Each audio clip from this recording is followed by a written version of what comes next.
Hey everybody, it's Kelly. Welcome back to the episode of Ask a Therapist. Today we're answering the question, do I have religious trauma? On this channel, religious trauma is a thing we talk about a lot, but we maybe haven't quite done a great job of defining it. So that's what we're gonna do today. And also, I get a lot of questions from people who are wondering if what they are suffering is religious trauma. I'm gonna explain that for you a little bit. We're gonna start off with some definitions. First of all, the dictionary definition of trauma, a deeply distressing or disturbing experience. When you take that into a psychology type realm, add on to that deeply distressing or disturbing experience, the end of the definition it says, which overwhelms your abilities to cope, causes feelings of helplessness, diminishes your sense of self, and or diminishes your ability to experience the full range of emotions. You've heard me talk before about clinically significant distress. This is a term we use in psychology to differentiate between something that is distressful and something that is distressful and you need to do some work in order to fix it. Clinically significant distress is distress, some sort of stress, in your life that causes changes or an inability to function in the areas of work, school, relationships, basic caretaking of yourself. When those things are put in danger, whatever it is you're dealing with becomes clinically significant in the distress it is causing in your life, and therefore we need to take care of it. That's also used a lot in the criteria for diagnosing. Because we're all individuals, we can use this clinically significant distress concept to see when something is distressing a person instead of when an event would maybe distress people. So it takes the focus off the event itself and puts it on people, which is where it should be. The issue here, though, is that most of us see the things that have happened in our lives, even if they have stressed us out, even if they've derailed us or diminished our ability to experience the full range of our emotions. We see those things as not as bad as what's happened to other people because we haven't watched someone die in front of us or gone to war or any of the other things that we assume would cause stress. If what we're dealing with is not as bad, then it's probably not actual trauma, which isn't true. It's important that you understand there is currently no universally agreed upon objective way to measure trauma and how it influences other people. Some of you have heard the idea of trauma-informed care. I hope at some point in your lives over the last 5 years, you've heard of trauma-informed care. Trauma-informed care, the basis of that is understanding that trauma is subjective and also believing people when they share the trauma they've gone through with you. So for instance, if somebody tells you about something that happened in their church when they were younger, and your mind automatically goes to, well, maybe that's not what the pastor meant, or maybe that's not what those people wanted you to think, or that wasn't their intention. If your first response emotionally and mentally is about the perpetrators that someone is sharing you about, you are not in a trauma-informed state. So when we add religious into the definition of trauma, it does tweak it a little bit. The complicated part to religious trauma is that you often don't realize religious trauma is even happening until you are making the moves either internally or overtly to leave the situation. So for instance, if you grow up believing that you can't go to the movies or you can't dance or that you have to dress a certain way or act a certain way based on how people have prescribed the understanding of the world to you, and then one day you go to the movies or one day you dance, or one day you wear something that feels good instead of making sure everything's just covered up. Once that starts, it creates this cognitive dissonance. Cognitive dissonance is when your brain and your experience are sort of at odds. The things that you're thinking and have been taught to think and the things you're experiencing right then and therefore thinking about, they're just sort of conflicting. Your understanding of this is how I'm supposed to be versus your, oh, I went to the movies and nothing bad happened, or, oh, I danced and it was just a dance and everything was fine. That creates this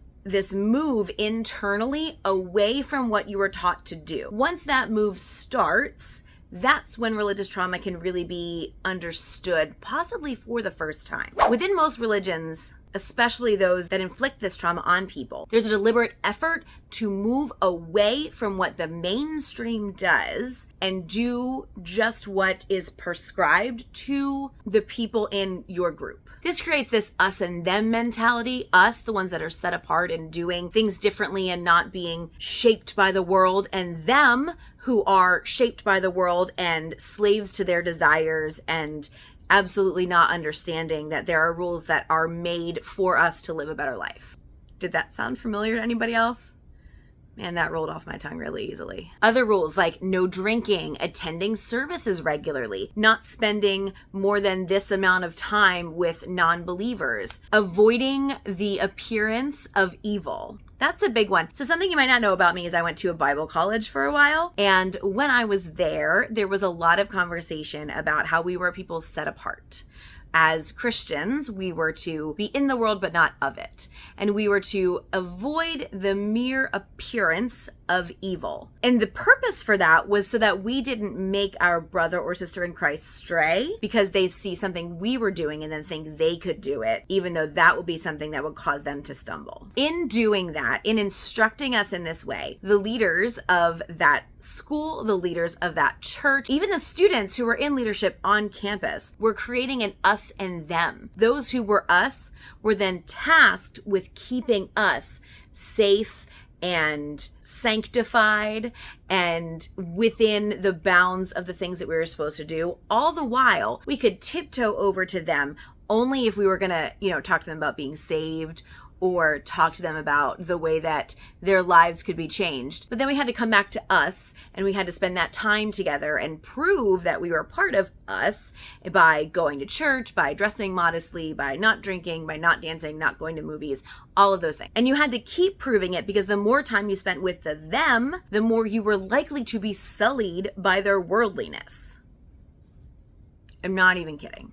These are things that were said. One of the more common parts of religious trauma is fear and manipulation. This is where it gets difficult because I think for a lot of people who have gone through religious trauma, the fear they're on board with. They understand that people used fear in order to keep them in line.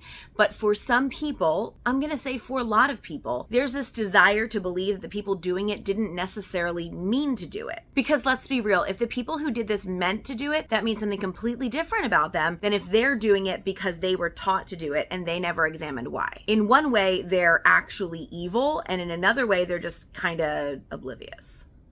And that feels different. I am not here to say that every single person intended, woke up in the morning, was like, I'm going to manipulate somebody today. But I am going to tell you, the people who perpetrated this information and used emotional manipulation and fear to get you there are still guilty of it, no matter what their intention was. Manipulating people is never okay. I don't care what your end result is. Manipulating someone is putting them under your authority. From a therapeutic standpoint, one of the things that we talk about a lot from the time you get into school and hopefully continually throughout your career is keeping yourself out of the room. When I enter a room with a client, I'm not there. I mean, I'm there, obviously. But me, my stuff, my baggage and my issues and my past, that doesn't enter the room with me. Self-disclosure is fine if it's for the betterment of the client, not if it's telling our story. That's not my place to get my story told. That's the client's place to get the story told. That's a similar stance that I'd expect religious leaders to take. It is not their turn. It's not their opportunity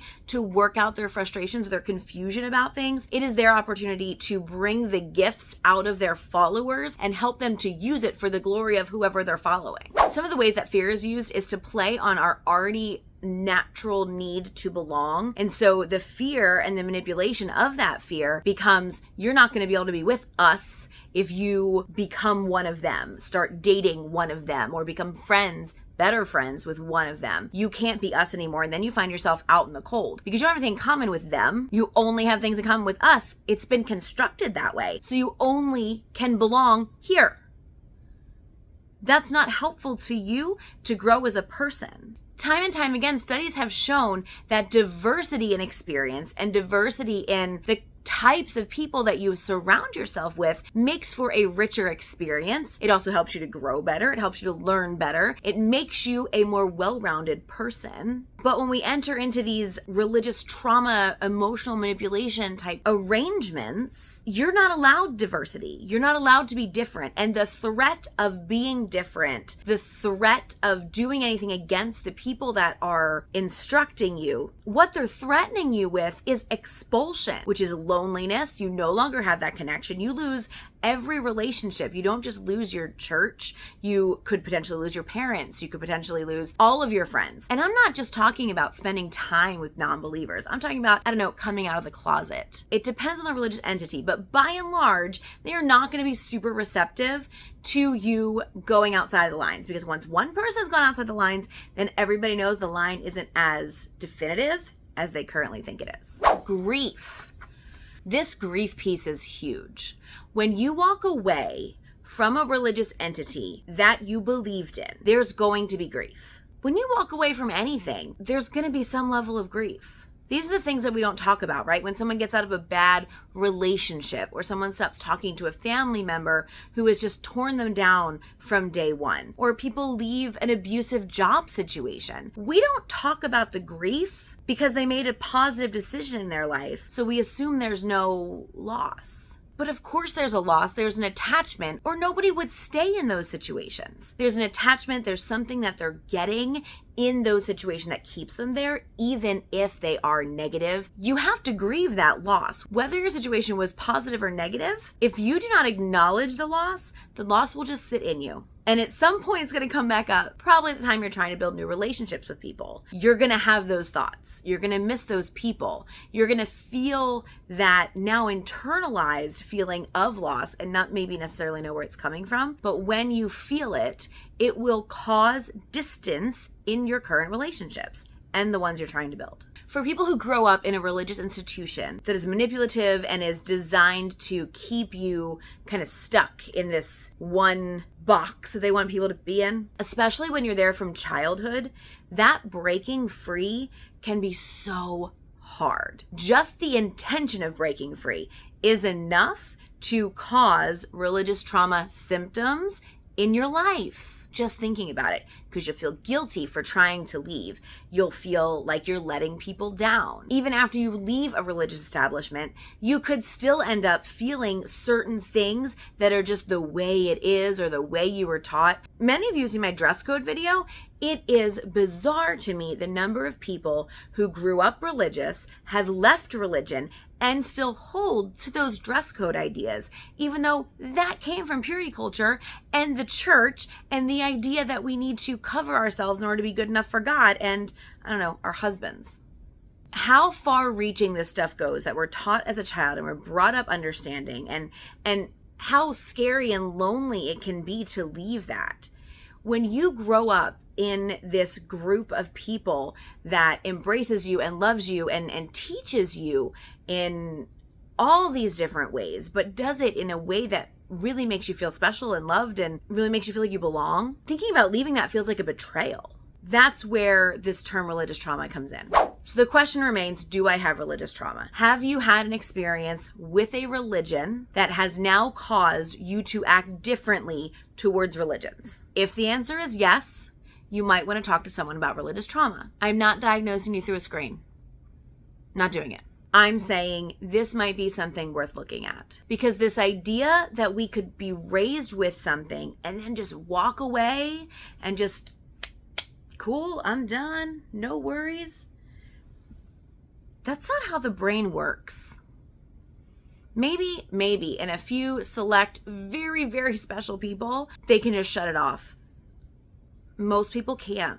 And working through this idea of the harm that these leaders and maybe family members have caused in you, and now the work that you have to do to sort of untangle that, acknowledging it is key. You do have to spend some time just sort of sifting through all of those thoughts and those automatic responses to things, and you have to look at it and say, is this really how I feel, or is this how I was taught to feel? And working through that can be exhausting. So we start a little bit at a time. If you have an inkling that stuff that has happened in your life has now impacted negatively the adult life that you're trying to live, now that you have walked away or changed your faith life or deconstructed, that is the time that you maybe want to look at it and say, I need to talk to somebody about these things to kind of put everything back in its place, to stop the cognitive dissonance, and to help me to be able to be the me that I want to be. That's it for today. Thank you so much for being here. I will see you all next time. And until then, take care of yourselves and each other.